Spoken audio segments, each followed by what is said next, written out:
नाशिकमधल्या TCS कंपनीमधील जे आरोपी आहेत त्यापैकी 2 आरोपींना आज कोर्टात या ठिकाणी आणलेलं होतं आणि या आरोपींचे कुटुंबीय माझ्यासोबत आहेत। काय नेमकं आपली मागणी आहे आज या ठिकाणी कोर्टामध्ये आपण होता? जे गुन्हेगार आहे त्यांना शिक्षा व्हायला पाहिजे।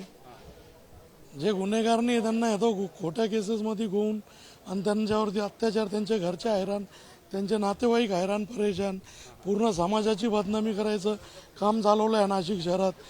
गुन्हेगार एक राहतो, पूर्ण समाज गुन्हेगार नाही राहत। आणि सत्ताधारी पक्षच येतं BJP आहे आणि तो BJPच येतं घात पाणी पुरवून संघटनांना, कार्यकर्त्यांना, सर्वांना हे करून मुस्लिम समाजाच्या विरोधात मोर्चे काढते।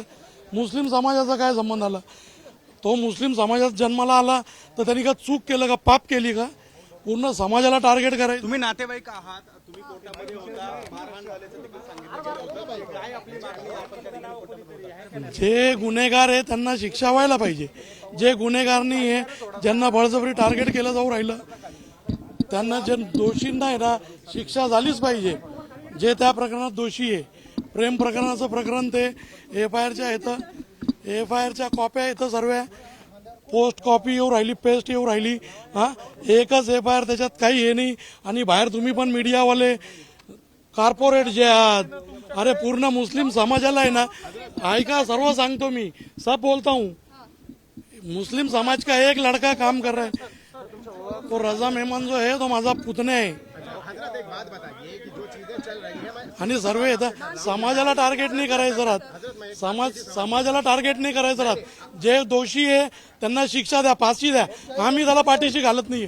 परंतु जे निरपराध आहे त्यांना येतं खोट्या केसेसमध्ये गोवायचं, स्क्रिप्ट तयार करून काम करायचं। जे आक्षेप सर्व RSS वर आहे, बजरंग दलावर आहे, VHP वर आहे, सर्व हिंदुत्ववादी संघटनांवर हात पाणी देऊन आज येतं। त्यांनी रॅली काढली, पूर्ण मुस्लिम समाजाला शिव्या देऊ राहिले, लांडे माजले, लांडे। अरे काय लावलंय काय? अरे मुस्लिम समाजाला शिव्या देऊ राहिले पुन्हा रस्त्यावर। कायदा सुव्यवस्था आहे का नाही याच्यावर? दंगली घडवायची आहे का? सिंहस्थाच्या पहिलं दंगली घडवून आणि सर्व हे करायचं आहे का? नक्कीच आपण जर बघितलं तर या ठिकाणी काही जे नातेवाईक आहेत ते नातेवाईक आपल्यासोबत होते आणि एकूण जर पाहिलं तर या सर्व संदर्भामध्ये जो रजा मेमन आहे त्याला खरं तर आज या ठिकाणी कोर्टात दाखल केलेलं होतं, त्याचे नातेवाईक आहे। या सगळ्या प्रकरणामध्ये आपण जर बघितलं तर अनेक दिवसांपासून ज्या पद्धतीनं या सगळ्या प्रकरणाची चौकशी पोलिसांकडून केली जाते, काही महत्त्वाचे पुरावे त्या ठिकाणी हाती लागलेले आहेत, त्या अनुषंगाने पोलिसांचा तपास सुरू आहे। आणि आता कुटुंबाकडनं देखील या सगळ्या कारवाई संदर्भात काही महत्त्वपूर्ण असे प्रश्न उपस्थित केले जात आहे।